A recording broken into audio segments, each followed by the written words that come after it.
台風一過の朝です。ひなこ城も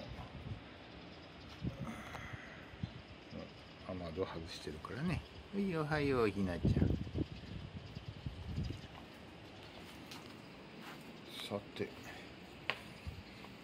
シャーちゃんはもういないよね。ここでは前撮りしちゃったもんね。さて、バイクのバイは倒れてる。ツーストのフロートが倒れてる。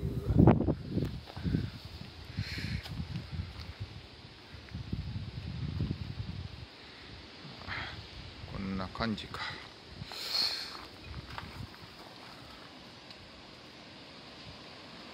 西の風かな。